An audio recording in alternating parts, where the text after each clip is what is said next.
some new animation. So we're fortunate to have Leo here because he's joining us for God of War 3. He actually is a new member, one of the newest members of the team. So he's doing a great job. One of the factors of animation is that you're kind of trying to make it invisible. The more successful we are, the less you really notice the animation. The stuff we've got going on with our boss fights is going to look really impressive. It's another kind of key development for this game, I think. We're working a lot with the designers, like way more closely, and creating new things with them. There's a certain type of feeling that in animation we have to achieve.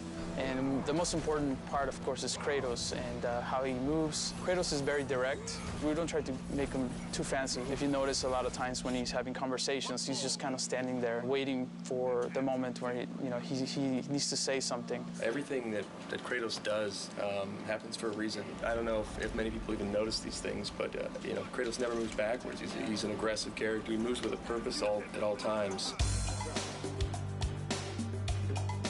We actually have wooden swords laying around all the time. We definitely get up and try to act it out. It's definitely always hazardous to walk around the animation area. You gotta watch out. What are the challenges of animating something that big? Planning out where everything needs to be, like nothing happens on accident. You need to know where everything is. I did not know that it was gonna be this big. I just had an idea and I was like, yeah, I'm just gonna go with it, which is kind of a bad idea. I learned my lesson. At the same time, I'm glad that it's the size that it is. The players will be happy that it's in there. I think they'll get an adrenaline rush just from seeing the sequence. Kratos, your death will not be a gentle one. Ah!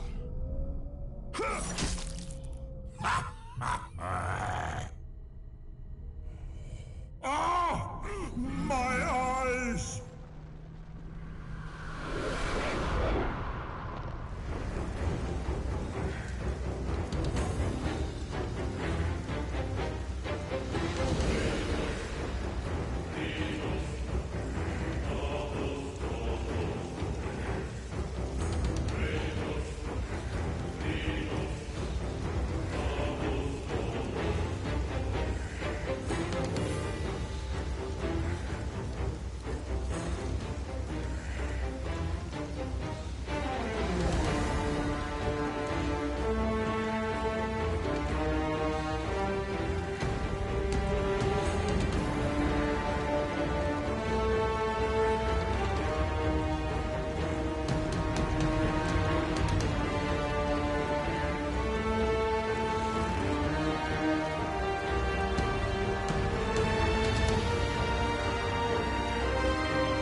Camera design is the layout of cameras for the player's point of view in the game. So, and what we do is we basically control that player's point of view throughout the experience. Cameras start with the design sheet being delivered to us by the level designer. That's the most basic form. We put in all the cameras for the design sheet. Once the cameras are in and it's been play tested and it proves this is a good concept and we go forward with it, it gets sent off to the art department. That's where they'll take it and they'll spend, months sometimes making these areas look really epic, and then they'll get finished with it and then they'll hand it back to us. And a lot of times it's a little bit different, so we'll have to adjust some cameras. Once the art comes back in and someone's spent a year building that level, they can be very touchy if they spent a year styling in this formation and my camera just goes right past it. We try to do our best to show off everyone's hard work. And a lot of times there's a lot of cool things that you want to see in there that you can't see, so we'll go back and try to include those pieces in the shot that you get when you're playing the game. And from there, we play test it. This time externally, we get some people from the outside come in, take a look at what we're doing, making sure that that's great. After we get their feedback, implement their feedback, we're ready to go to the next area. Anything we can do to make the cameras feel cinematic. And they serve as a guide for the player, too, to lead them in the direction that they need to go as well. Yeah, whether they know it or not. Yeah. It's sort of like people who play the God of War franchise, after a while, they get a feel that if the camera's looking this way, that's important. In the very end, it always comes back down to what would the player want to see. Most games in the action genre, the player gets most of the control over the camera. The player has no control over the camera in the God of War series. Fans have been clamoring, and I hear you. We need to look around. We want to look around. It should be understood that there's really no way we could make the levels look this good if the player could look anywhere they wanted. What we're trying to do, though, at this time around, is give you key points where you're in the adventure and you can control the camera. So maybe you're in a crazy puzzle room and you need to be able to kind of look around. So in some of these areas, we can give the player control, but in a limited fashion. I hope the fans will appreciate that we're trying to implement their feedback. What new feature do you like the best from the camera system? The rail-driven cameras. I think that's been my favorite new feature as far as the technology that we have with the camera. What's a rail-driven camera for someone who wouldn't know? A camera that's animated along a course that we have even more control over what the camera is showing. The rail is essentially what we kind of live and die by. Let's say this is your camera rail, this line here, and let's say this is the thing that's driving the camera. And imagine this is a section of a hallway or something like that Kratos is moving along. We can take this camera here and we can key it. So we key to two different positions. So Kratos is here, the camera is here. When he starts to move along, as Kratos moves along, it will drive the animation of the camera to animate to that position. So as you're cruising along, you'll kind of see it, this kind of view where it's low and looking up at him, and then as he moves along, it will kind of track him and follow him. That's like one of our cool new things that we have that we think we can add a lot of kind of cinematic views to the game.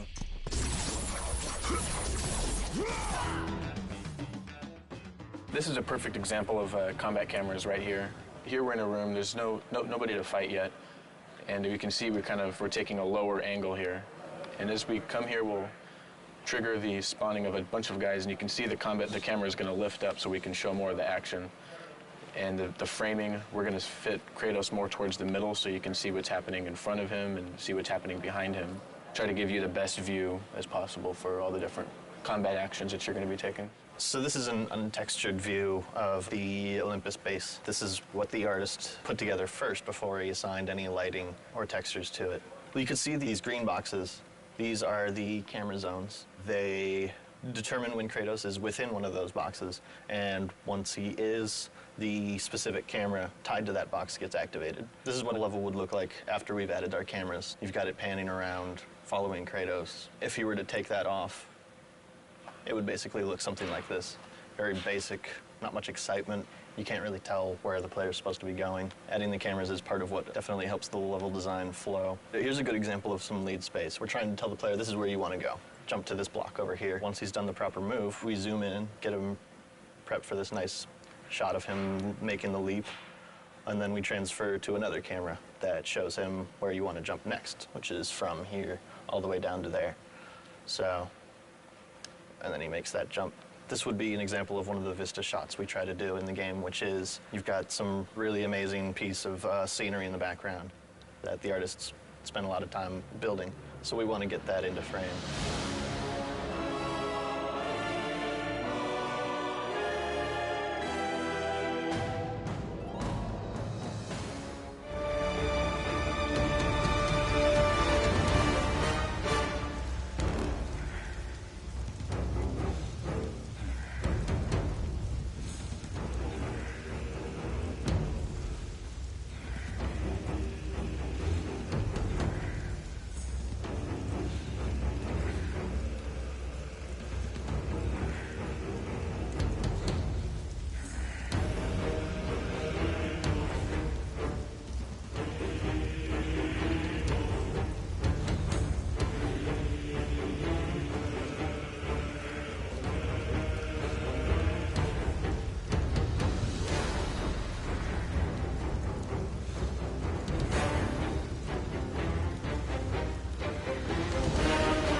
Character modeling is taking the art from visual development and turning it into a 3D model, painting it, giving it life, and then handing it off to our character riggers who send it off to animation.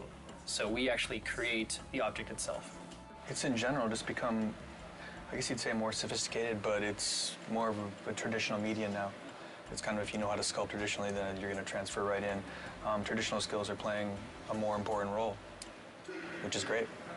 Do you feel that you've channeling the great masters of art history to help you achieve a new level? Raphael, you know, they speak to me. Really. One of the big things that I was looking forward to doing is nasty stuff like this, because before this I'd been doing more technical stuff, more like realistic humans. Doing realism is fun to a certain extent. It's more fun to do something that's slightly realistic. There's more artistic license as far as where you can go with it.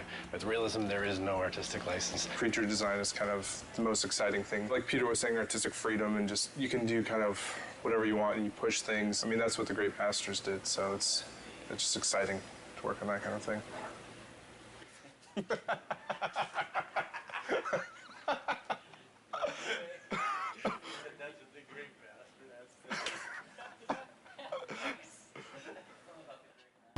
Here's my workstation. I have my Cintiq, which is what we use to paint and model. This is the monitor that we can actually draw on, paint on the screen, sculpt in ZBrush, which is very helpful and amazing. And then on the left of me, I have my standard monitor where I usually keep my reference. We're able to give metal a kind of specularity that we couldn't before. Scratches, blood, a real shine and realism that we couldn't deliver on the last project. We are working with a lot more polygons and a lot more textures on our project this time, per object. Here's Hermes, the concept art that I got from Andy Park, who did a great job. You can see the boots are in there and what color they're supposed to be, what material. We're still working on the cloth, making sure that's all rigged nicely. And right now, I'm fighting with the hair, trying to make the hair look good. So hopefully by the time you see this in the game, it'll be looking nice and transparent. So here we are starting him out in ZBrush and adding a lot of the little detail. Say if you wanted his skin to bulge around these straps, it would be really easy to go ahead and just add musculature in here. Today you may defeat me, but in the end, Kratos, you'll betray only yourself.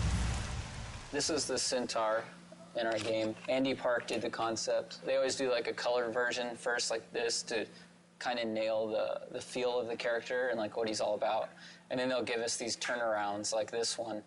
We have, you know, the horses have these like chest muscles that kind of flow up into the horse neck, you know, this way.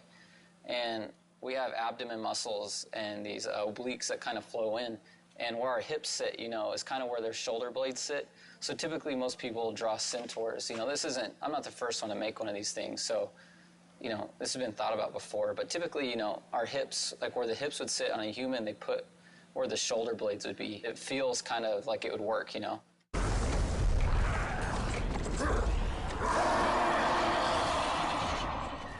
Kratos was created from scratch simply because we weren't sure where we wanted to go in the third game, if we were going to change him at all, or if we were going to maintain the PS2 silhouette and essentially the same exact character. We felt like it might be an opportunity to really make some changes to him, considering the level of fidelity and sophistication in what we could create now on the PS3. We started out way out there. 2.5 years later, we decided that he looks like the PS2 model.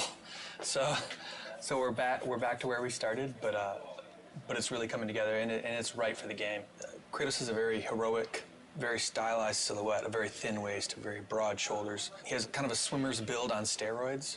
He's 8.5 feet tall, and he has a head the size of a 4-foot-tall person.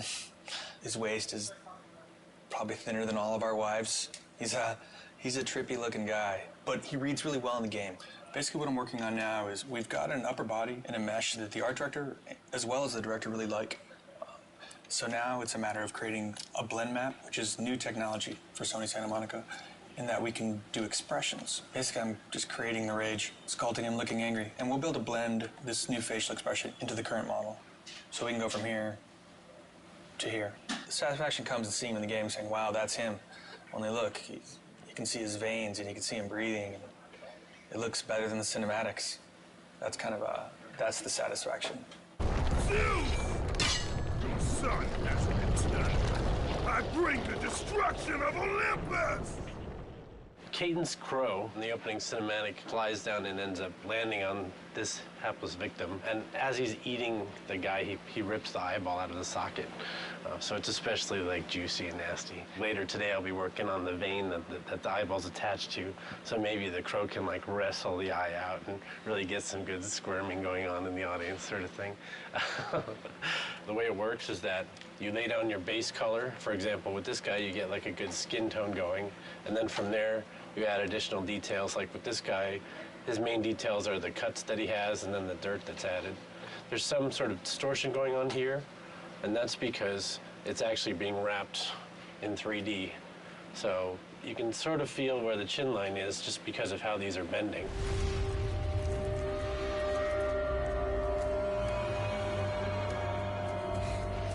This is Hercules, and he's wearing these cestises, and basically they're like these huge gauntlets. Just trying to get across the fact that he's kind of like this aged warlord. He's not a super fresh young guy, so he's got some fat to him and some history.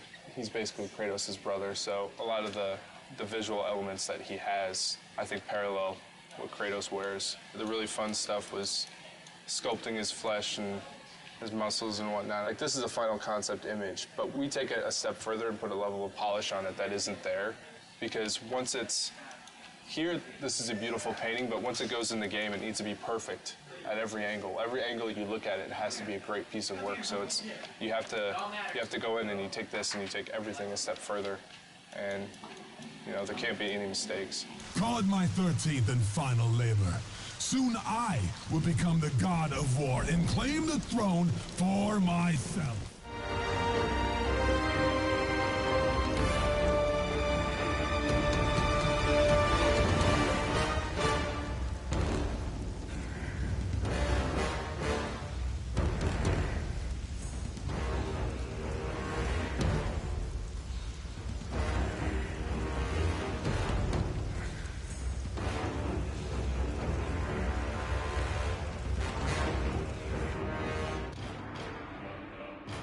The role of a combat designer on God of War 3 is a complex role. Basically has anything to do with characters in the game. Any character you see moving in the game, attacking, fighting, are generally implemented by the combat designer. And then, of course, Kratos. What his platforming elements are going to be, what his new combat moves are going to be, what weapons he's going to use, how he's going to use them, how he walks, everything. I'm here with Jason McDonald, who's a senior combat designer on God of War 3. And we're just talking about the new features that we have in the game and what we're trying to add to the God of War franchise. Well, we've got some of Kratos' items in. He can grab a head and he can light stuff up. Now that we can play with lighting in God of War 3, we can make the entire room dark, have enemies that are attacking you in the dark, can't be seen. And when you light them up with the head, they light up for a limited amount of time, so you can attack them while you can see them, but then they are constantly disappearing. You get to parts where it's completely pitch dark and you hear the guys scream in the background. You use the Helios head to, find out where they are. The strategy gameplay, the combat side of it turns into you have to keep these guys lit to be able to hit them, otherwise you get screwed and they just destroy you in the dark. So. Definitely something we couldn't do before just because we didn't have dynamic lighting to the extent that we have it now, so. We got the combat grapple in. We tried the grapple stuff in God of War 2, but since we were limited on memory and animations and things like that, we just couldn't do it, and if we couldn't do it well, then we weren't going to do it at all, so we just didn't do it. But now we have more space, more memory. Kratos is a very strong character, so when he grapples an enemy, he kind of just charges right in and plows through everybody. So the grapple system is exactly like that. You can launch somebody in the air and you grapple them and you ply yourself right into the air, right into them. If there's a crowd of enemies, you'll ply yourself through all of them. Hey, I'm at Brian Usedesk here. He's a senior combat designer on God of War 3. For this particular boss, which is a huge scorpion, you want to make sure the presence is there and the player will feel the power of the attack. Usually for attacks for boss character, you want them to be really recognizable so the player know it's coming, because if the player cannot recognize the move and react in time, they get hit, because it's boss character, you will take a lot of damage. So it's not fun, if you don't see the attack coming, you're being hit. So that's something that we try to work really hard on. I'm here with Jason DeHarris, combat designer on God of War 3. And we're just looking over some of the rideable stuff that's early in development. So how do you think it's going? It's all right in terms of Kratos. He still wants to kill this beast that's in his way to his ultimate goal. So it's not really his friend, so he's not really telling it to attack. He's just trying to kill it, and then the indirectness of that is the Cyclops reacting to his pain pretty much. But then there's a challenge of making it feel responsive as well.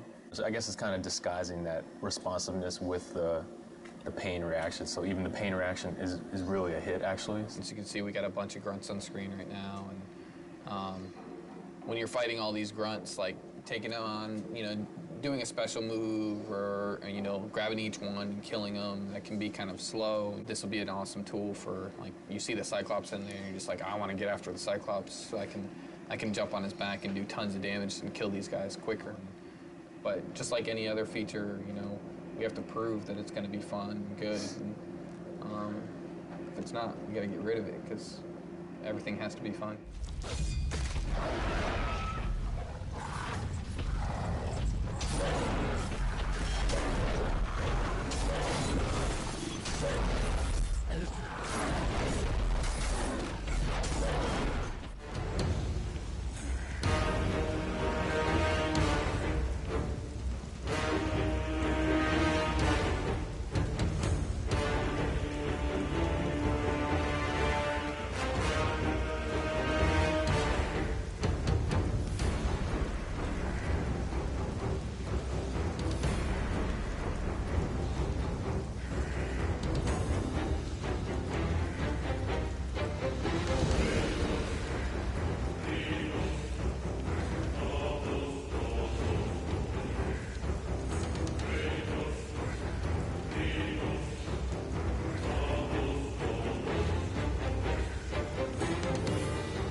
we're starting to do an environment, we'll receive a concept from our concept artist.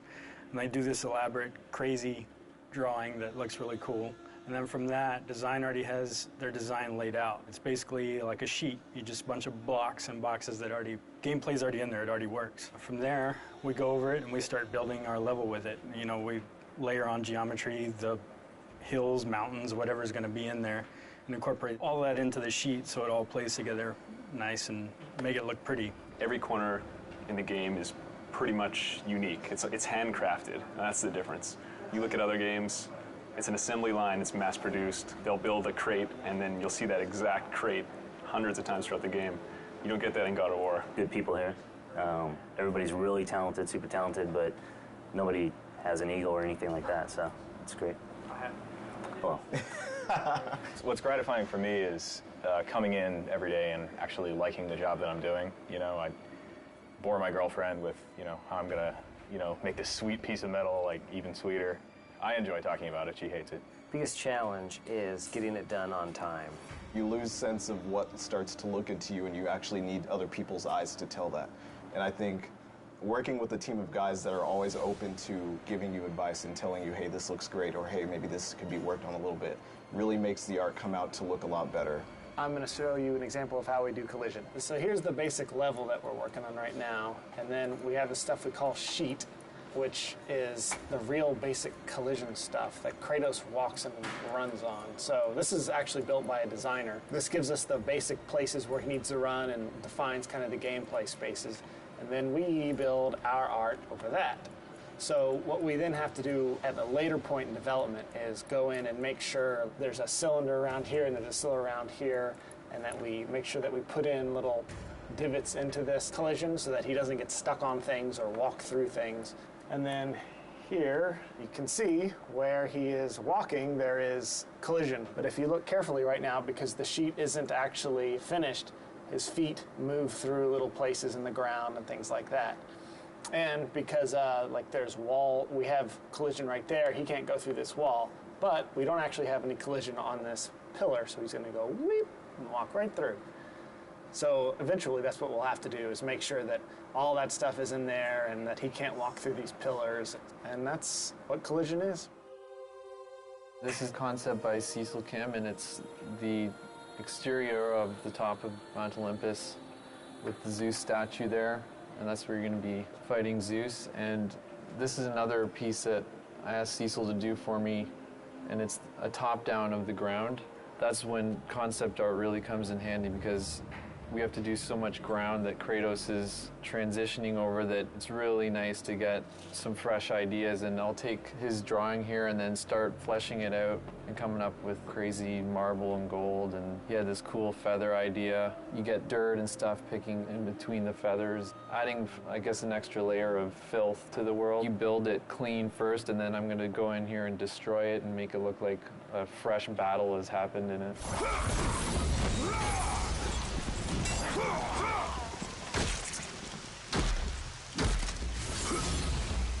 Here's an example of a piece in Tartarus. This is a gate that basically raises up on these chains from the side. This is a pretty detailed piece from what we would normally get from a concept artist. We'll get, you know, big vista shots, and then if it's an important piece, we'll get something like this to sort of detail out what it should look like. So this is what I'll get. My first step after that is to figure out these shapes in 3D. I'll create something like this. This is just a wireframe, you know, just like any video game. You know, nothing too special about it. We bring this into a high poly modeling program to really add a lot of the detail and like the grit and the texture. This works a lot like real clay. You can see how I can just sort of work over it and obviously not be that sloppy, but that allows me to get all this detailing and stuff in. Once we get it to that point, we end up getting all that high poly detail as a texture. And you can't really see it too well on here, but I brought it up on this screen. You can see how a lot of that high detail gets transferred on there. That's really kind of one of the big cornerstones of all this next-gen stuff.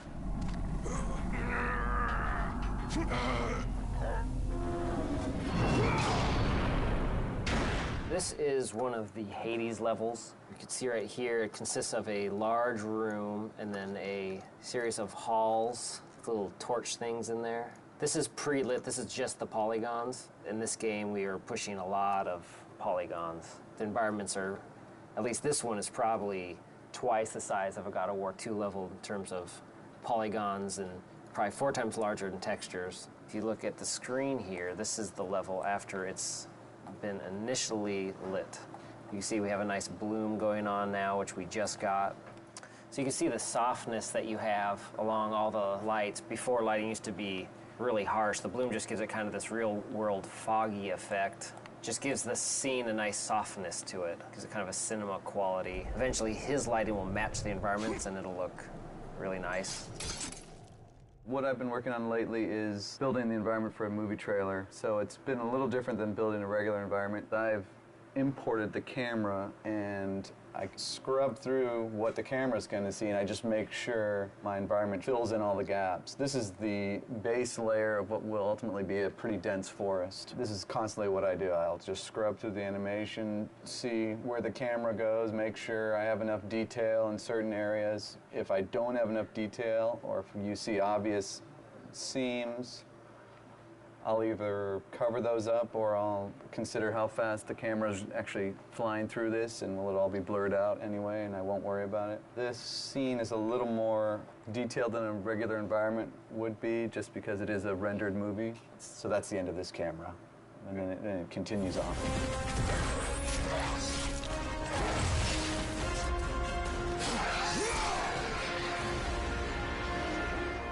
This is the concept that we get, and basically this is an overall of the entire level. It's a big cave, and you have these rock pillars. You got your cave with the waterfalls. You know, it has little details in there, but it gives you the whole picture. You get your rocks, the greenery, the waterfalls, and then the architectural bridges. This is basically the sheet that we get from the designers, and that's the basic layout that we start with. And from there we start building the actual rock and geometry on top of the sheet. You have gameplay that you can go along with as you're building your levels to see exactly where the camera views are going to be and what you need to build out. Here's an example of where I start. I have all these rocks. This is going to be a whole rock level. You have a massive level on scale compared to any of the other ones we did in God of War 1 and God of War 2. And it's all very detailed rock geometry. It takes a long time to cut all this stuff in and make it look pretty.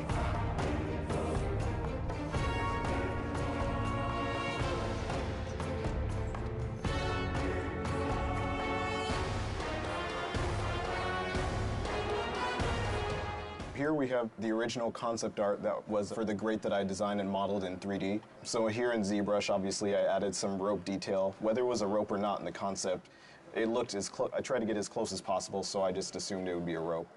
So that's what I did here, and obviously we have some of the nails going inside. This is what it came out to be. We knew we wanted a different color than what we had in the original concept, so you notice the color is a little different. We could actually bring it up to the PS3, and we can take a view of what it would look like in game. So back here is like the original model, and then here is the detailed version of that.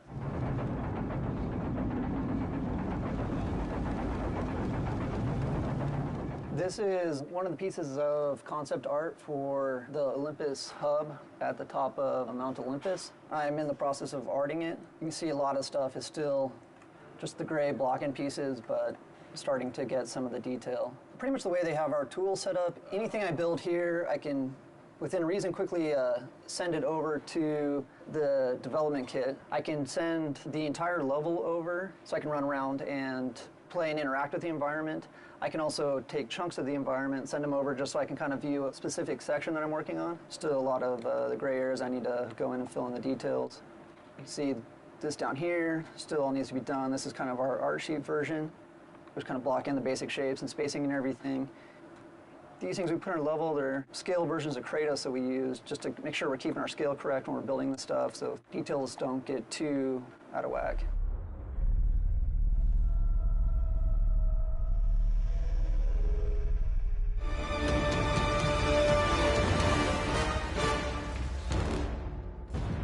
To me, level design basically is creating an interactive narrative within each level that the player can engage in and essentially play through. Level design is taking the story and premise of the game and then translating it into a more tangible form that the player can experience. Basically kind of figuring out how to lay out the gameplay to, always have the carrot dangling in front of the player's head and kind of get them to the next part. What do you think? I think that sounded amazing. The script is pretty well written out, so you get a really good written description of what's going on, like what Kratos is doing, what's happening in the story. You just kind of go from there. I get a lot of flack because I say that we put the fun in the game, and I think that's really what we do in a nutshell. One of the greatest things about game design is that you're able to take an idea that's in your head and make someone go and experience that. We have so many tools in this universe and so many tools as far as what the game is built off of that we can pretty much do what we want. You know, we're limited by our imagination, and I think that's one of the most fantastic things about working on this project. As a designer here at Sony, you can't just be good at one thing. It's really in our hands to do it all and do it well. We often try to integrate the puzzles into the exploration of the level and with the combat. You're going to have a lot of games where all of a sudden you're in your fight mode, and once that's done, then you're in your puzzle mode, and it almost feels like you're playing two different games. One thing we try really hard to do here is to mesh those different kinds of game designs so we get a really more fluid and dynamic gameplay experience. We essentially drive the vision of the level from the player's perspective and serving as the ambassador to them. So we need to protect their interests and make things easily understandable for them as they're playing through the level. I mean, do you agree? It's a constant push-pull as well with the designers and the artists, because the artist may want to put something that's visually more interesting in, but it could also impact the play space in a negative way. I can't emphasize enough how important playtesting is to our process. If we didn't have it, the game would not be what it is. Because when the player takes the product home, we don't want them to be frustrated. You learn so much just watching people play it. That's one of the most valuable things you could ever do, is just sit down, give the person the controller, and just watch them play, see what they do. I think one of the strongest things that this team has actually is having, you know, the game director come in and play it, have members from all the disciplines sitting down, and because everybody, you know, chips in, hey, how are we going to animate this? Animators are sitting in. How are we going to build this? You know, world builders are sitting in. Is this even possible? Coders are sitting in. That process makes everything just improve immensely, and I truly, truly mean that. I think a lot of people will say that, but here, it's extremely, extremely, extremely noticeable. And this is some ideas that I had for a grapple section where basically Kratos would grapple onto a broken column, and that would cause it to fall over, and he would be rolling down the hill with it and climbing up. Kratos hits a grapple point, swings around this column, lands on the backside, which has it's a tilt over. It starts rolling down a hill, and he has to scurry up it using his climb. He gets on top and then jumps off to land on a platform before the thing rolls off a cliff. So that's kind of just some of the stuff that we think. And when we talk about big moments, this is some of the stuff that we deal with. I have no set process. I'll go from paper to computer to design sheet and then back to paper. It's really kind of organic. I love this idea. There was another version where we had a Titan actually holding onto it and like eating as it's rolling down, like trying to bite you like it's a piece of corn. That unfortunately didn't make it into the game, but one of the things is just because I love an idea doesn't necessarily make it the best fit for the game, and being willing to understand that and walk away from certain things that don't necessarily fit, you know, that's part of the job. This is my grandpa's old man puzzle. It's one of these kind of puzzles you got to figure out how to kind of put it together, but this kind of gave me some inspiration for the Labyrinth. So the Labyrinth is like this level where there's all these different cubes, and they're kind of like strung up throughout the cave entrance. And they're all like on these pulleys and ropes, and then as you go around the level, you kind of start slowly forming your own puzzle that you're going to then go into.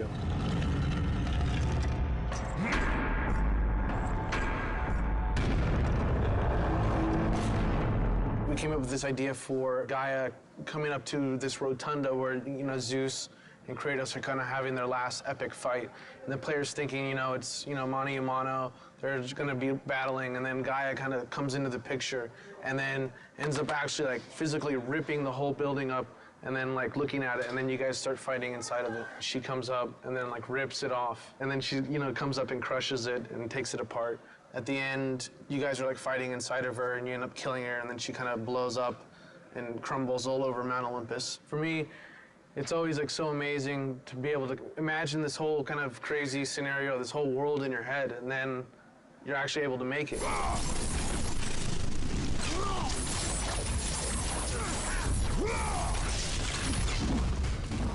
I've been working on the Aphrodite Chamber, which is where one of the infamous lovemaking mini-games will be taking place within the larger game.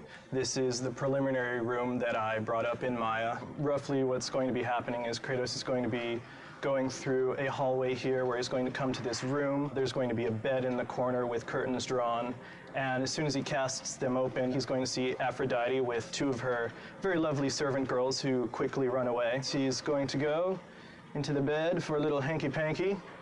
And we see the servants are very happy right there with what's going on. After finishing his job, Aphrodite is kind enough to draw back this large curtain, which will expose the portal, which will lead to another section of the game.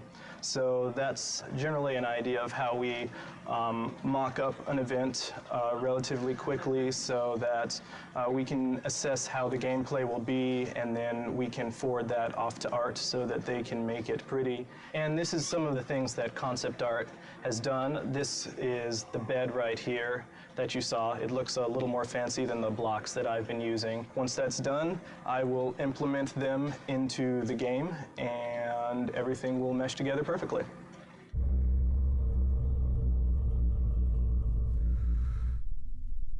Be gone, Kratos.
We're in San Diego this week capturing mocap for cinematics. Stig Meddy and I came down here about 4 months ago just to tour the facilities. It's really impressive down here, actually. It's a big stage. They do full body mocap. They can do hands and faces down here, and they have a ton of crazy toys. It's amazing that we have this facility that Sony owns that is basically at our disposal, and the teams here are really great. We're suiting up.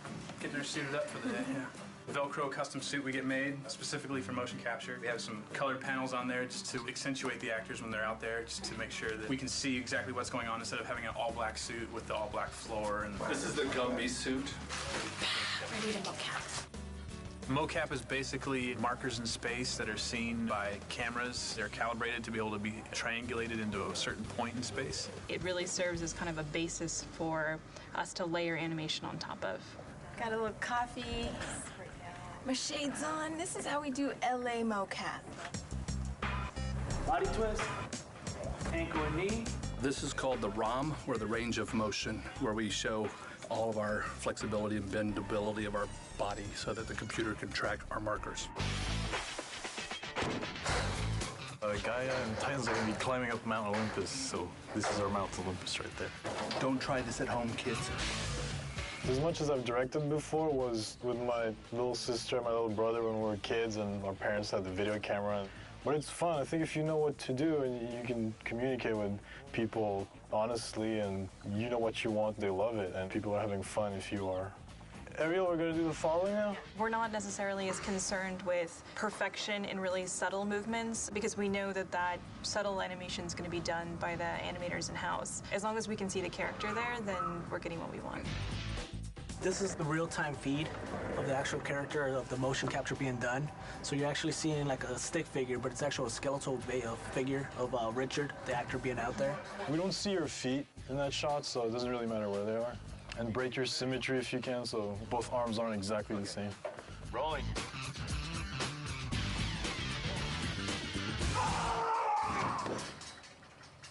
All right, thank you. That was good. Yeah, what you're actually seeing here is the mocap actor actually driving the Gaia character in real time. So, Air down. It's definitely amazing technology. Take two, ready. Rolling. All right, good, thank you.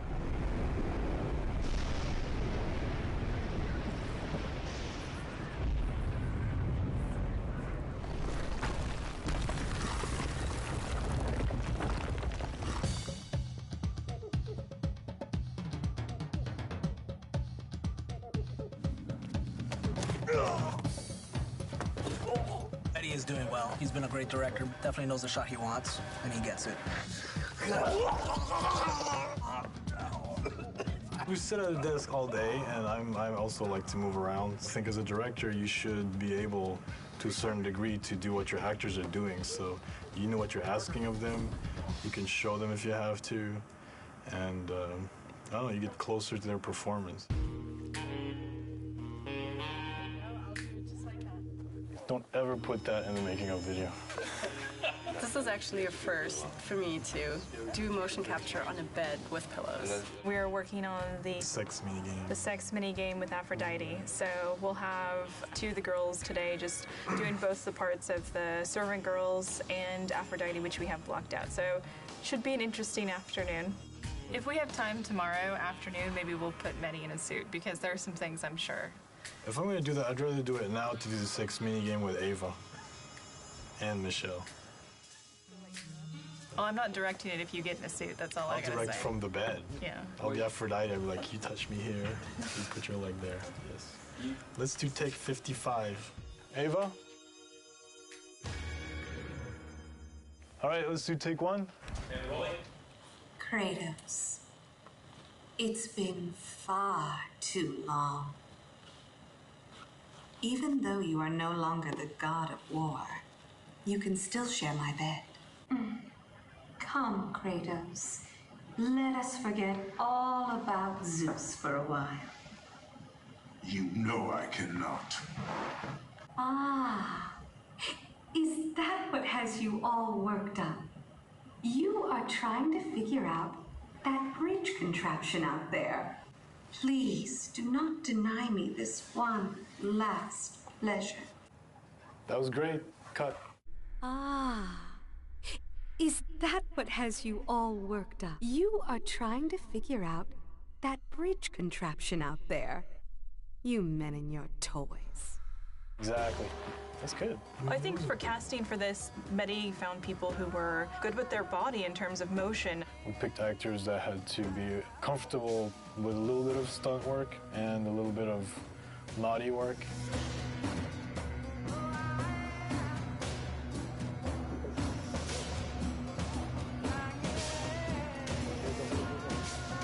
I think everything went really smoothly. And then we got really lucky because all the actors turned out to be great people and they got along really well, so there's a really good atmosphere. We went out to dinner last night and had a great time, like just talking and talking about mocap and cinematics and video games, and it's just really nice to be somewhere where people appreciate all the work that goes into it.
The God of War 3 music production plan is pretty extensive. Today we're working at Skywalker Sound in Marin County.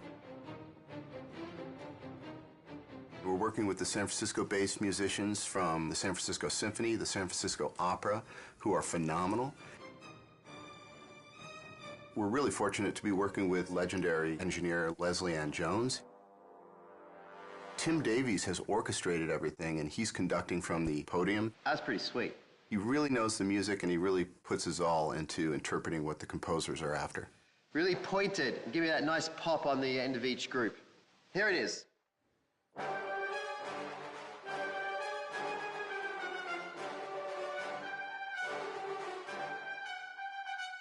Beautiful. Thank you. The music originally comes in from the composer in what we call a mock-up, which is basically he's using his synthesizers and samplers and, we call them fake strings, fake brass, fake choir, to assemble the composition. And then once it's approved, it comes to me to translate that and put it on paper for the orchestra. It's damn expensive to have an orchestra sitting there, so my job is to make sure that everything's spotless on the page in their language. When dealing with an orchestra as a conductor, I think 75% of it is your rapport and how you can interact with the musicians, getting them to do what you want in a highly stressful situation, making it lighthearted enough that no one freaks out, but you got to keep it moving. Give me everything you've got on those crescendos at the end of each phrase. Here it is. They're a pack, and they need a leader, and they're all brilliant musicians, but there's something about when you put an orchestra together, they need that focal point, that one person that they follow. These are pretty nasty swells where you got the flutters and everything. Feel free, if it's going to be smoother, to hit the note and then start the flutter later. Okay, here we go.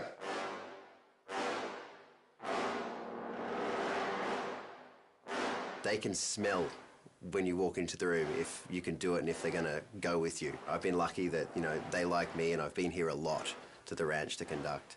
And, it works really well, and they're a great orchestra.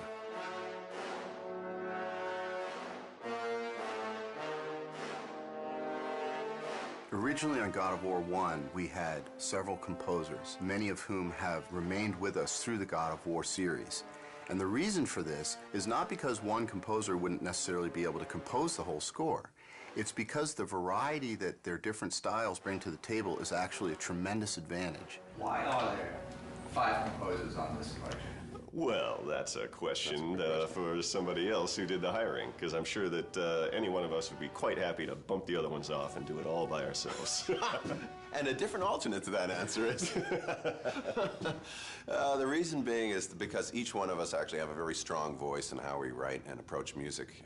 But generally speaking, we don't clash in styles, and therefore what ends up happening is a happy salad of the different styles that we all bring to the game, but essentially we actually work very well together as a team. Sitting with Stig and sitting with the whole Sony crew who have they have this thing in their minds called God of War. It's an entire world. It goes beyond just characters. It's a whole, they know how they want everybody, they want the players to feel.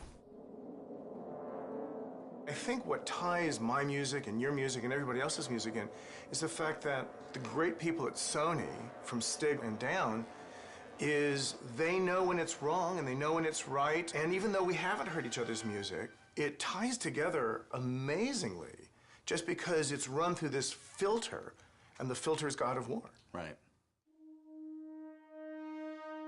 One of the great things about scoring for video games as opposed to film is that there's a tremendous amount of freedom. I'm not constrained whatsoever by any convention at all, because I think a video game is not a film. And since we're not restrained by anything that's happening at any particular point in time, it's quite a free world to actually envision what you want to write and see it through to the end. The music actually is not only on a par with film, but in some ways surpasses most films. There's almost a requirement, certainly an expectation, that there be experimentation and innovation in video games, that the music is somehow striving to do something new and something really fresh and powerful, which isn't always the case in film. When it comes to raw power, I mean, this actually goes to another level than most films. Oh, yeah. Yeah, we have to write music that must exist and take care of the atmosphere that you're in and add to the intensity of the battles that you're in. It's kind of carte blanche. We get to write these amazing sounding scores and have it backed by 40-plus piece string section, 20-plus piece brass sections. The sky's the limit. We use a oversized brass section, so it's double the size of a normal standard orchestral brass section, just to give us this massive power and this huge low end. Guys that play low instruments, all they want to do is play low, and so we give them that opportunity. You get to unleash and not hold back, because the game never holds back, never. I talked to the orchestra and I said, if you have any moment that you have all of a sudden a feeling of lyrical beauty coming your way, ignore that completely and just go for the brutal, brutish, aggressive mentality of this score, and you'll never go wrong. That's hugely fun. And it's so much more fun to write bad music than to write, good music. This is one of those games that actually lets you go all the way to the end of how big could it be, how nasty could it be. And it's great to do that. Of course, at the end of it, you just want to do a romantic comedy with some clarinets and...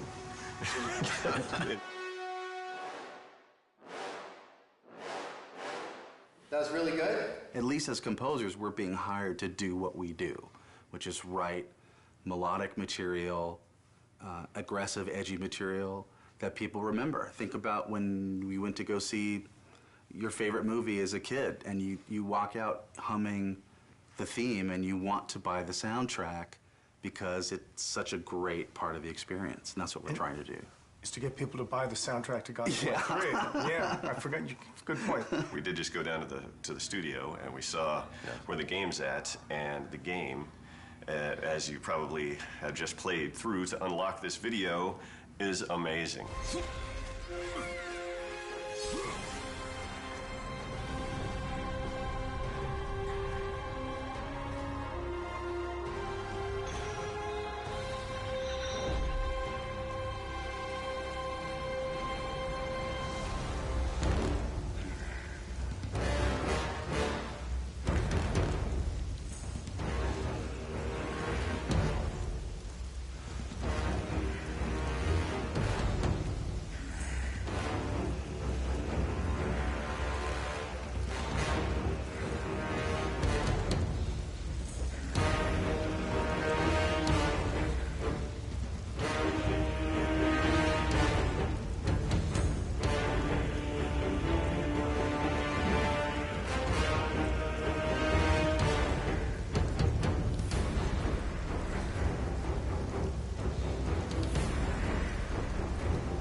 I love brainstorming. That's one of the best things about games. Right from the beginning, it's just a creative process. Yeah, it's fun. What happened to the original concept art for Poseidon? No, the concept art for Titan, a water Titan. Can we bring it up on here? Yeah, that's fucking sweet. That's really fucking cool. He's even got the tentacles. Whatever we come up with, it's like, hey, that would be cool. We could, and we just make it form out of water, whatever it might be. A lot of talented people were sitting in that room figuring out, oh, this would be cool, this would be neat, throwing out all these ideas out, doing our best to trying to live up to the God of War 1 and 2 standards, which are insane. Really high. It's like it has to be like almost like in a shape that's like scary. I agree with that. When you pull the camera out, what do you see? And if it is like he's turned into like a huge squid and she's all tied up or something like that. But as you're like fucking flea size, and as you're running around, you see a big part of this. What do you think? What do you think about maybe that whatever that thing is? It's a lot of different things. It's everybody, it's not just one person that comes to the table and has, okay, here's the perfect idea. It's everybody rifting together. Just like the idea that Poseidon swells up with water and just becomes semi-translucent and you can see all his veins and stuff. And so that way you're actually hitting flesh. Going off of sort of like Will's idea and a combination of the things that we talked about is his skin is basically like a jellyfish. On the inside of his body, he has all the bones. He has actually a bone structure. That way we have a creature that, looks like it has some meat to it, made out of the ocean. So I think, like, going off of what you were talking about, where it's like maybe you've got like reef and seaweed and stuff like that, we could probably make it look like water's running through that stuff. I would hope that we at least all kind of get on the same page. At the end of the day today, it's like, yeah, this is kind of somewhat direction we're going to go. Maybe it starts off and a wave crashes up, and after you see like this far shot or something of a wave kind of overtaking Kratos and Gaia on the side of the mountain or something like that, you're freaking out. I was like, you're probably freaking out right now because of the cinematics. And then afterwards, guys, like, something's fucked up right now. I can't move. And then Kratos has to go out and find out what that thing is, and he runs into this one thing. It's like, what the fuck is this thing? And it's obviously connected to something else. And then he finds the other thing later on. And at the end, there's this big reveal, and it's like, and this is what this whole thing was that you were fighting it the whole time. I think that's cool pacing, because there's always a question in the player's head while they're proceeding. It's like, I don't know what the fuck this thing is. When they first approached me to work on Poseidon, they told me it's going to be the very first big boss fight. Poseidon, if you remember from God of War 2, he looks more like just like a human god form, but in this game, he jumps down from Olympus into the ocean, and then he emerges out as a big water creature. This is my first sketch I did for Poseidon after doing a bunch of research on exactly what Poseidon is, the god of the ocean, the god of horses. So I thought to incorporate this design of a creature, of him being made of water and the actual waves kind of looking like horses. And then this is another one along the same veins, having a lot of horses, so just kind of going wacky. Another sketch I did was this one where I incorporated multiple Poseidon's heads throughout the design, showing that he's in control of this water tentacle. They liked this design a lot with the multiple heads, and they also liked the very first sketch with him leading the horses. They liked this one the best, so they liked this for the overall direction. They saw this, they liked the feel of this, but they didn't like the direction of the octopus limbs because of previous bosses that we've had, like the Kraken. So this is just one of the limbs of the Poseidon creature, one of the arms. This one I incorporated the multiple faces, and then a lot of the crab legs. And then this is another one I did, and this one I wanted to kind of bring back because he's a god of horses to kind of capture some of that feel. So eventually they decided that instead of having two different arms, you're gonna just be fighting one arm. And they also like the idea of the horse. This is the final, the very end, you're gonna be opening up his chest and revealing like this membrane, jellyfish kind of membrane, where you stab and eventually kill one of his limbs. It's later going to be revealed to you that the whole time you've been only fighting one of his limbs right here. It's going to be a really cool, big moment in the game. Turnarounds are looking pretty nice. Today I'm going to be having an art review. We're getting to the completion of one of the Poseidon's limbs, so I'm working on the turnarounds now. Get the animators up here and make sure that those limbs, the front limbs, are not too long for him. Like, he'd have to raise it up so high. To get you right below, he'd have to be, like, basically have his arms way up like this and be going down like that, and that's probably going to look a little silly. Let's have Andy finish this up. But, Andy, can you save off a version of what you have right now so Adam can go over it with Bruno? And just keep on getting me up here to look at it. Cool. Thanks, man. Thanks, guys. So we just had the review. It went well. They liked the direction, and I think a lot of it because before this is the view they've always seen, but they've never seen the front view. So for them to be able to see the front view and to see how the shape, the silhouette actually makes a trident shape, they really like that idea. I just have to finish this up. I'll probably finish it up today, and it'll be given to the modelers from there. First time I heard about Poseidon creature was 6 months or so ago, and I heard we're going to have a few of these huge Titan battles. This was the initial concept that was given to us. Things have changed proportionally for it to work right on screen, but it generally has the same feel. I still have a lot of sculpting left on this guy. A lot of this is just like the first pass. So right now I have more just the overall feel of it. Here's Kratos. He's pretty small compared to this guy. So I brought him in here just so I could have an idea of how big he's going to be. So when it comes to details, how high res this character has to be. So you can see him. He's tiny.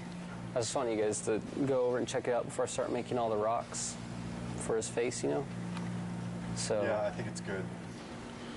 Can we make sure that we're getting like some of this smaller detail like spread out over him as well? Okay. Can I see the scales on the back? Oh, yeah. It's really fucking cool. Poseidon looks to be challenging for every department because it's so complicated. When I first saw the concept, really, I kind of looked at it and was like, what the hell are you guys doing? But that's pretty much what I say every time I see one of these crazy concepts anyway. You just go to your desk and beat your head against the table and figure out how the hell you're going to pull it off. Poseidon definitely falls into that class of one of those kind of surprises that I know is coming down the pipe. A lot of water, and that's kind of one of my worries because making good water is hard. We have to start off God of War 3 with a bang, and that's Poseidon. And Poseidon's going to be a water creature, so we have to make water look good on that character. I started doing some research on how we can make a character feel as if he's basically a waterfall, if there's water running down him. And I spent a couple hours, and I've put together the model that's behind me on the screen here. We basically want to try to prove the technology that we can make a model look like it has water running down it. So we don't have the Poseidon model built yet, but we have Zeus. Poseidon is Zeus's brother. They'll probably have similar type proportions. So he was a good test. This is a shader that I put together. It's pretty crazy with all these different connections. There's several different neural maps that are scrolling on top of each other. This probably took me 3 hours to set up the shader on top of an existing model. So where I want to take this now is I'm going to give it to the effects department, and I want to see like chunkier spraying water kind of coming down off of him. And then basically any area where water hits the surface, we just want to get little particle spray coming off to, just give this thing more of a volume, more water volume. When I started on it, we had already established what Poseidon was going to look like, what the creatures that you're going to be fighting was going to look like, what Gaia was going to look like. We had the Gaia model. The Poseidon creature model was still in the process of being built. One of the quick things that's very surprising to the player, I guess, will be that right there is how big Kratos is. And that's Gaia. And this will be the initial fight combat tutorial. At that point, Gaia will change her animation, and she'll start climbing on the mountain differently to allow the player to be able to walk down her arm. And the Poseidon intro will happen. The player will continue along after that. She'll be in a different pose. He'll walk over here, he'll do just a little jump, come down here, fight some more enemies, and then he'll walk up to here, and this is where the Poseidon horse creature encounter happens. So this is the first thing the player will see when he loads up the game. We're trying to frame her hand and show that she's climbing up Mount Olympus, which is just roughed out right here.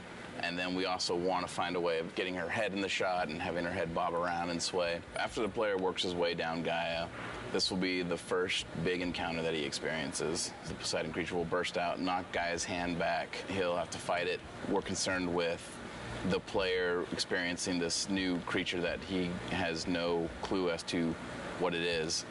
And the first thing he's doing is fighting it in a way that he doesn't feel comfortable. This is the first Poseidon creature encounter, and this right here is the first CS move kill for it, where he snaps its jaw.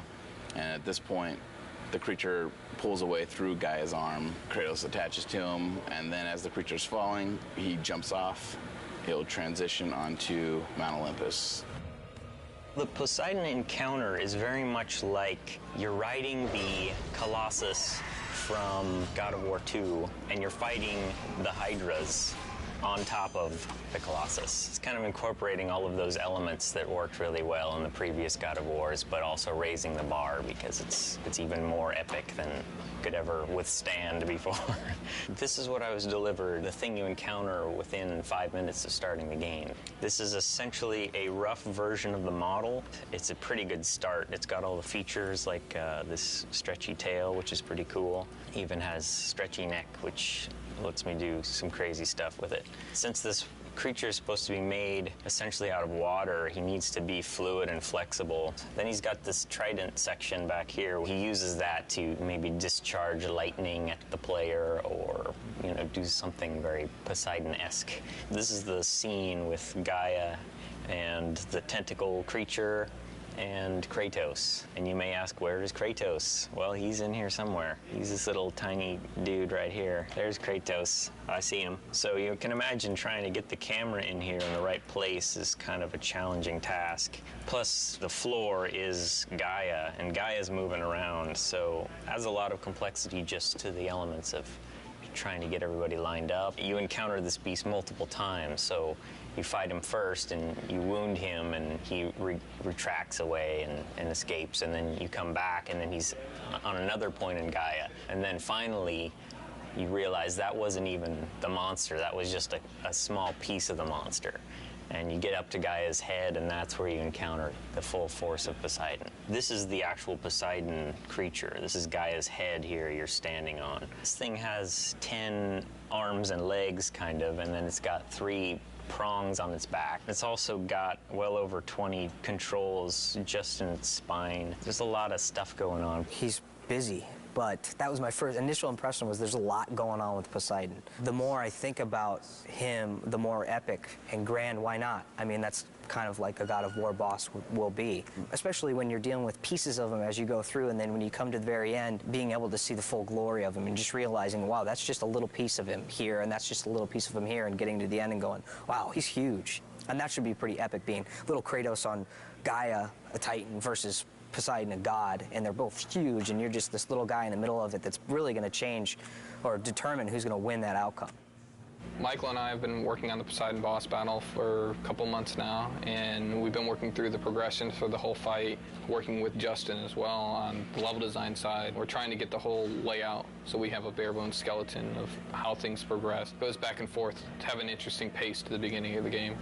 We're in the first encounter of the Poseidon boss fight. We've already seen the creature come out. Poseidon boss battle is definitely something we haven't done before. There is concern, but I wouldn't be happy if we weren't concerned. There's no challenge there. What we want to do is make something that really surprises people and really gets people excited about the game. This is the initial CS move, the first CS move you do in God of War 3. Kratos is going to wrap his chains around the bottom jaw of the Poseidon creature and then eventually rip the jaw off completely. It's better than over here, which was the initial placement.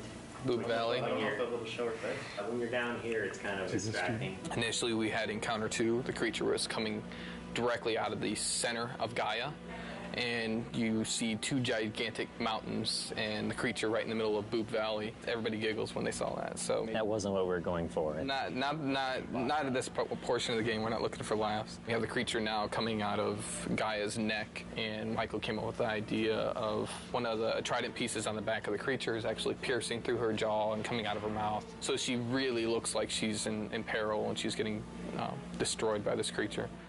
From the get-go, I came up with the idea of doing the first-person kill and giving a new perspective on Kratos' kill sequences, and Michael took the idea and ran with it. When you defeat Poseidon as his horrible watery self, you corner him down here in his humanoid form, and that's when you have to kill him off. Immediately, everybody was just like sold once they saw it in game. Yeah. There was a lot of skeptics too, as far as people come up to me, and I'm sure Adam too, and what are you doing? And then actually seeing it in a game, then everybody comes over and it's just like, all right, it worked. Kratos is not so good at making friends, but he's good at killing people. This boss battle has to end with a big, big finisher. And our final kill is where we're testing out these new CS moves of first-person kills. So the minigame inputs right now are in a third-person camera, and then when you succeed, you get to see the impact of Kratos' attacks and see how Poseidon feels as he's getting completely torn up. He just screams really loud and then bites his ear. It's more of a nibble than a bite. So last time we checked him out, it was just the grayscale high-res ZBrush version, and I believe the low poly version as well. So since then, we've messed with water technology stuff, trying to make it look more like water's flowing through him. Help from like our art director, Ken, and other people trying to make the water look good. Generally though, water's pretty hard to do. It's just a combination of normal maps that scroll, like we take UVs and have them scroll, as well as parallax maps, which add the distortion, which makes it feel like it's a little deeper. After we do all the fights, get it designed, and seeing what you really see and what you really don't, and then we might have to adjust stuff from there, you know? Poseidon is doing well right now. We've been working on it for I don't know how many months, but where we are right now is every part of the boss fight and every part of the level has a first pass right now. It's in, it's functioning. I could hand you a controller and you can play through it. Tuning-wise, it might be too hard. The animations might be placeholder, but it's there. And we have people internally play testing it. So there's people who around here picked up the controller, played it, and been like, oh, wow, this sucks, or this is awesome. And then we keep tuning it and playing around with it to that. We have meetings every week now, so we constantly see how much there is to do. And I mean, it's close as far as gameplay-wise. It's all there. But doing stuff on the Titans is proven to be very challenging. So things that would usually take 5 minutes take 2 hours. All things considered, all the crazy shit we're doing in there, we've had to make hardly any, if any, concessions, which is pretty amazing because the scope of this thing is just huge. This is when we finally get the reveal of Poseidon in his big, giant, epic form. So you find out that these creatures you're fighting are just part of this one, basically the ocean pulled up to Mount Olympus. Oh, Poseidon's broken. There you go. That's how you know it's in development. In development. And the water's supposed to be moving here and all that. He's got no arms. He's got no arms. You know, we have to polish this. We have to make this robust and bug-free, which that's the really scary part. But it's getting there. When we first saw Poseidon, we were visiting the studio in Santa Monica and working with Stig, and it just blew us away that the whole screen was filled with this boss. I don't think there's ever been a boss as big as this boss. We're actually right in the midst of scoring it with Mike Regan, and it's going to be huge. We're going to pull out all the stops, 20 brass players, 53 string players, massive amounts of percussion. So we're really going to try to create a kind of a cinematic unfolding experience for that whole first gigantic boss fight. I hope that they're just blown away by just something they'd never seen before in a game, and to me, that's my ultimate goal when I'm making games, is like hopefully to make something that people haven't experienced, and that makes your game really stick out. The moment that I really got to play through that Poseidon level at the beginning of the game, and you remember how excited I was, like really kind of like when we first got the assets together and like we could sit down and play the things. And you could see, like, with the polish and everything, how amazing it was going to be. And that's it for me right there. You have disrespected the gods for the last time, Kratos.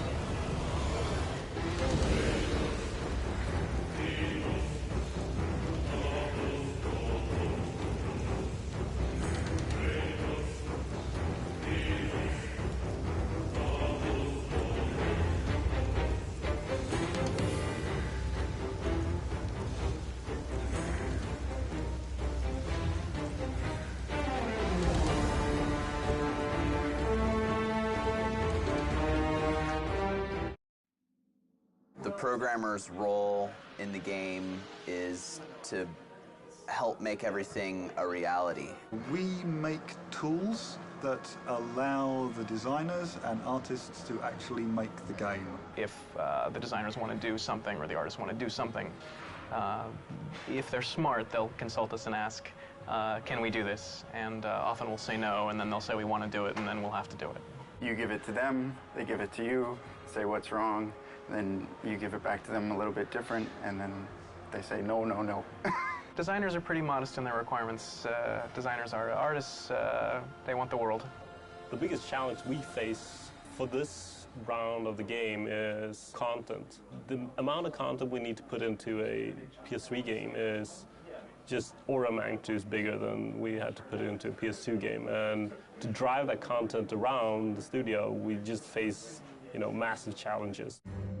We've got a little line emitter here, and it's got these particles, and it squirts them out to the right. And they get to a certain age, and they die.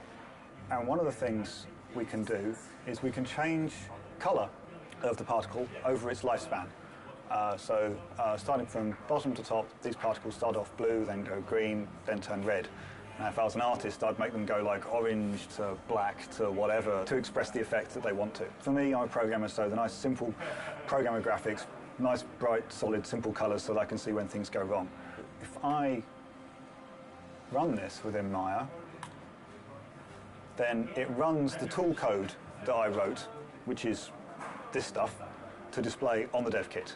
And hopefully, so you can see, they're never going to create anything quite like this because this is horrendous programmer stuff, but they'll take this tech and what they'll do is they'll make fire pots or lava that flows. Anything that's best rendered by creating lots of little primitives and moving them all en masse in slightly different ways that aren't just pre-baked. This is the soul tech. These are Hades souls swimming down the river Styx. Right now they're above the river Styx, so I can see them all because the river Styx hasn't been properly watered yet.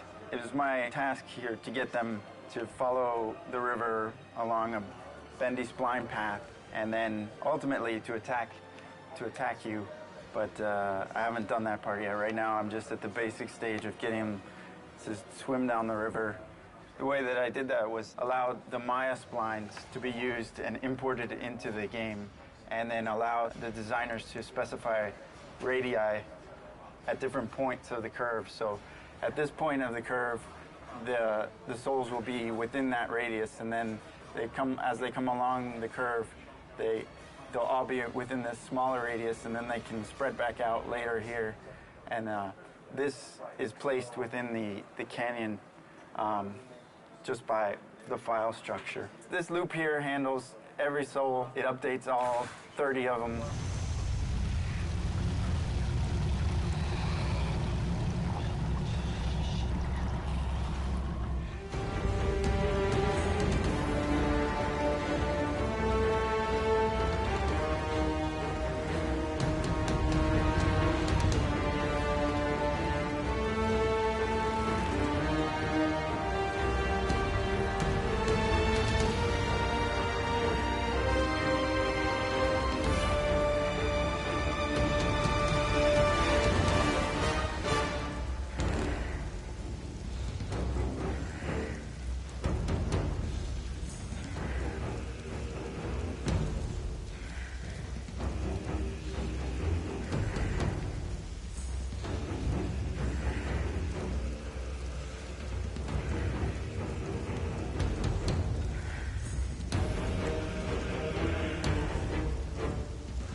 QA stands for quality assurance, and what we do is we play through the game all day and find out the bugs that are going in the game and report them to all the different various production leads and creative leads around the office and make sure that everything gets fixed and there's not any big issues with the game when it ships. It's our responsibility to make sure the game is appropriately awesome and epic. If there is a big problem area, well, one of us will just like play that area all day long, every day, do everything you can imagine that could break the game, kind of get in the mind of what people playing for the first time, because we play it every single day. Try to do everything possible in that area with every item, every spell, and make sure it's all working and none of that's crashing the game. So this is the kind of stuff we test on before art even gets in. As you see, it's just kind of like some sheets, some blocks. You don't really see a lot. It's a pretty basic level. So you might see a level go from something like this, when it actually gets its art in, it looks a lot different. The spikes look a lot better, the walls have much more designs, you have the wood in the background, and it goes from designer sheet to something more pretty like this. And this tells you what level we're currently in. The red one is the one you're in, the blue one is the one that you're going to, the one that's loading in, and the white one is the one that you came from. It's very easy when you're writing up a bug to tell them which area it's happening in. These say any AI that are loaded in, so if any of those are loading in and out, we can tell which one's causing problems or causing the game to crash. Over here you have your coordinates, which is just where you are on XYZ axis. It's useful for the artists because they can just type it in, and if we say there's no collision, there's a tree that Kratos is walking through. They don't really play the game very much, the artists, because they're constantly doing art. Down here, it's basically just frame rate, which is useful when we got one into the E3 demo. We use that a lot, and going to the final build, we'll be going through and documenting the frame rate everywhere and making sure everything is up to the right level of frame rate. We can see what areas are causing the frame rate to dip that we need to have code or anybody else go through and see if they can optimize that area. So I've just submitted the bug, and now I'm going to try to see if I can take a video of it actually happening to reproduce it. The bug is that sometimes Kratos just won't grab onto the ledge when he does the jump.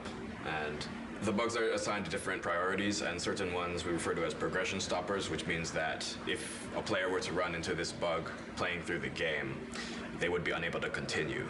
And we categorize that as an A bug. It's the absolute highest priority. So I have to make very sure that the designer gets this particular bug so that they're able to fix it, because it's very, very serious. We could get as many as 100 to 200 bugs per day during certain phases of production. This is the opening level. This is when Gaia is climbing up Mount Olympus and you're on the back of Gaia. Art was just added to this level, so you would try to run along different areas, make sure Kratos can't pass through the world, like right here. So in this case, I would go in and give the artist the coordinates to this certain location where Kratos is inside the rock, and that artist would make a collision pass, fixing that collision so I couldn't fall through it. I'm loading the test level to test the Wraith. It's basically this enemy that burrows underground. And the only way you can actually attack him is to use the L1 and circle move, which is your grapple. When he's under the ground, I'm supposed to be able to grab him out and slam him on the concrete. But that's not working right now, so that's when I would open up my Test Track Pro and write up a bug report. It's our job to play the game over and over and over again. So after you play a certain section a certain amount of times, it gets a little repetitive, but that just comes along with the duties of being in the QA. It certainly takes some of the romance out of it, but it's a real pleasure being able to see the game evolve day by day, step by step, asset by asset as they are implemented. It's very exciting.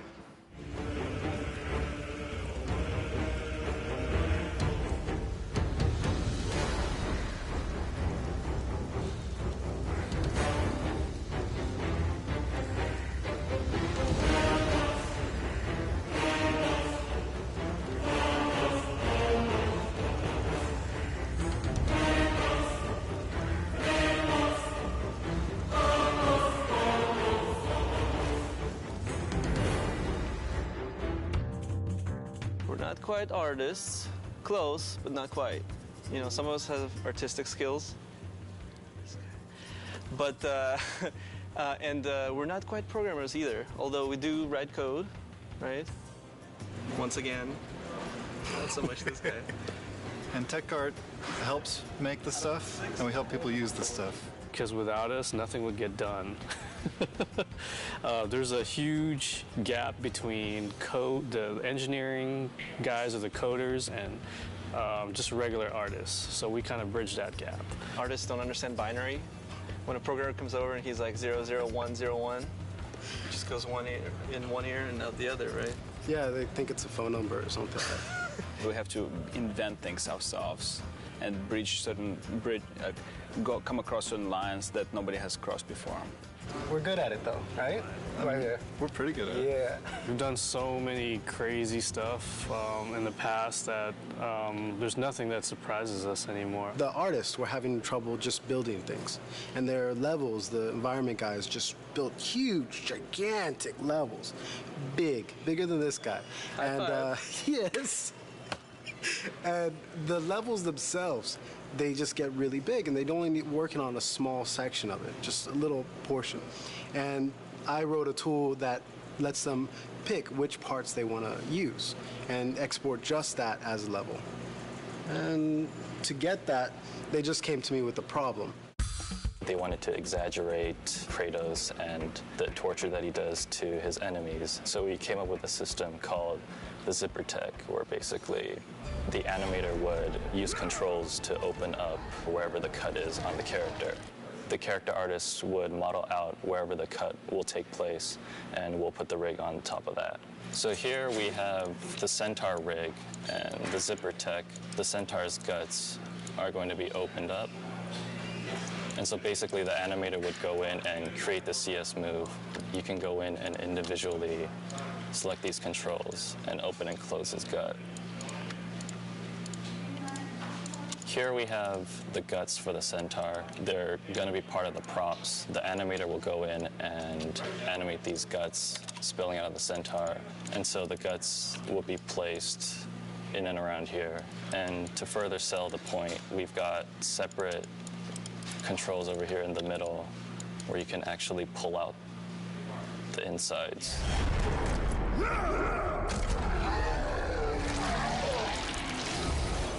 From God of War 2 to God of War 3, we've used dynamic simulation more and more to do more secondary animations on the characters, whereas before on the previous games, the hair would be stiff or the cloth would be stiff. They would be kind of modeled into the creatures. Now we're actually adding motion to those pieces, so you will see hair kind of moving, you'll see cloth kind of moving. Towards the end of the previous game, I, in collaboration with Jason Minters, had created this dynamic system that uses the Maya hair system to drive a series of joints. So as you can see, each of the snakes on her head are independently moving. The animator did not have to individually pose all of these animations, but they have control over the physics so that they can get it to get into a pose that they want but still when the character moves around, you'll see how the snakes will flow backwards when she goes forwards. It responds to movement, so it improves a lot of the workflow for the animators. It's pretty rewarding to see as characters go from our department through the rest of the pipeline and then come back and actually see it in the game.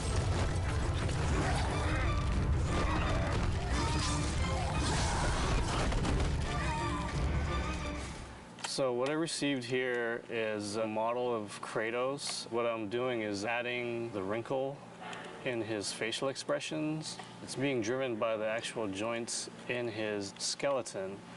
So as you can see, as I lower the joints, his wrinkles go away, and just like a real human, as the joints move up, the wrinkles start to show up on his face. That's some of the new technology that we're putting into the characters and Kratos. Here I have another example. If I lower his shoulder, you can see veins start popping out and striations start popping out on his shoulder. So not only are we putting this technology into his face, but it's also going to be in his body. In the beginning, Yuri kind of got a little freaked out when he got the project because, you know, it was one of those things where it was like, okay, you need to work on this thing, this crazy tail rig that will do everything that we need to get done in this game. There's 4 of us on the team, and we all kind of took a stab at it. And, you know, it was kind of an iterative thing, but Yuri definitely solved the problem. What we see here is the battle between Kratos and Medusa, and Medusa's trying to constrict Kratos. The idea the rig can do dependent and independent motions. You can rotate one section at a time. I can move one control at a time. So now, for example, here, I'm affecting this part of the rig, and I'm also affecting controls that are right next to it. Things are stretching, and things stay in place or not. I think the key to it is that it's, for an animator, it's very easy to use. We can use it on many types of different creatures, tails, ropes, hair. In the God of War 2, there was a creature Kraken, and that thing had huge tentacles. And Matty, he was lead animator and game lead animator back then. He animated it, and he complained a lot. And after he saw this rig, and after he saw what guys were doing with Medusa, every time I walk by him, he just thanks me for making this thing.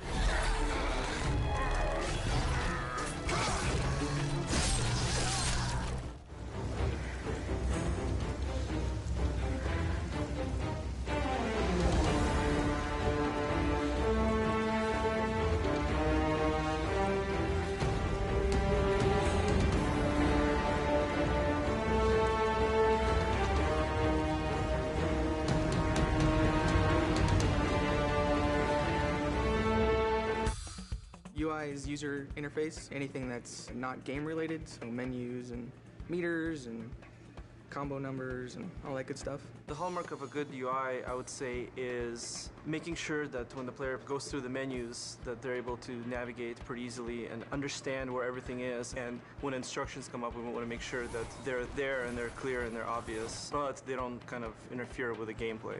This is what we refer to as the shell. It's the kind of like the intro to the game. Currently it's our alpha version, so it's somewhat simple, but basically we have a skybox in the background. You can see the clouds animating. This is the real Kratos model. We're actually calling an animation to the character. So when you choose a new game, you get a sub-menu, and you can choose if you want to play an easy, normal, or hard.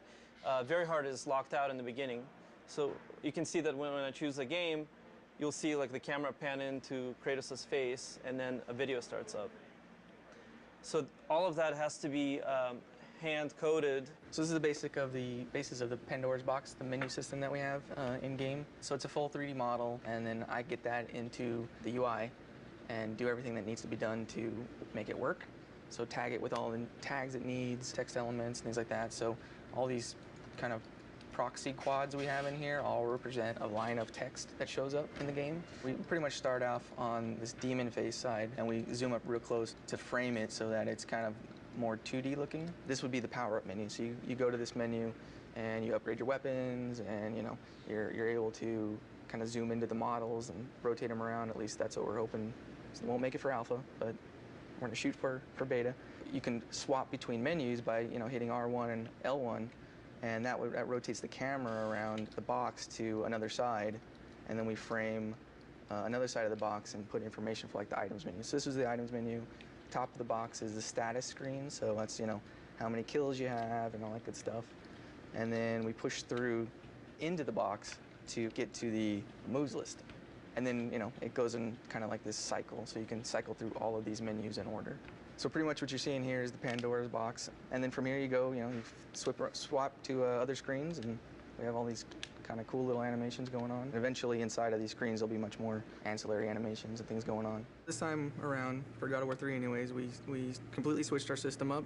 This time it's all 3D, the same shaders that we put on game objects we use in the UI. So it opens up a whole new avenue of what we can do.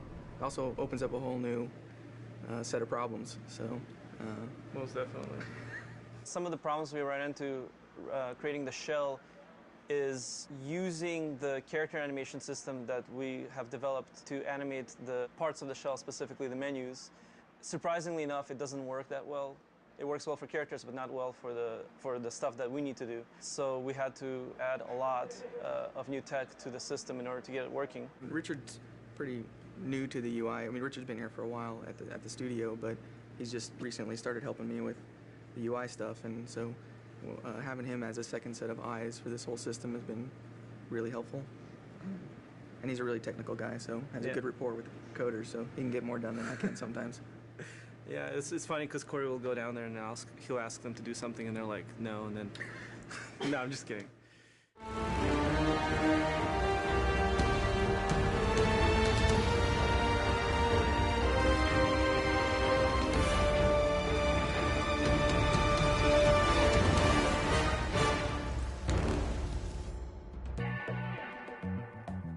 I'm Max Ankar, the senior effects artist, and working on God of War 3. This is my new helper or friend.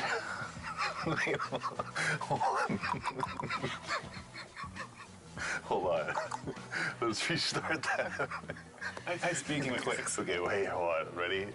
This is my partner, Jesse, Cheese Whiz. That's all I can say. I'm working on God of War 3 here, making the greatest effects.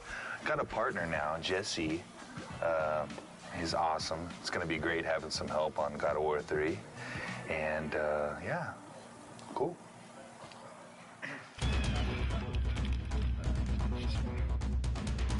I looked on the internet and find out all these different movie special effects, kind of duplicated what they did. We filmed the blood and the idea that maybe we could use some of it for textures.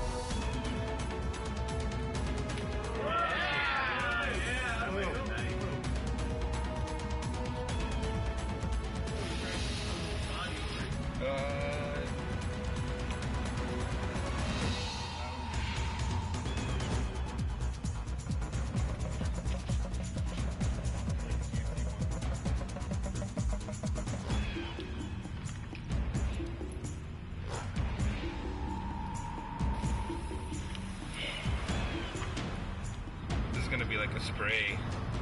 So instead of the last one just leaking out, this one should spray like kind of like more like an artery.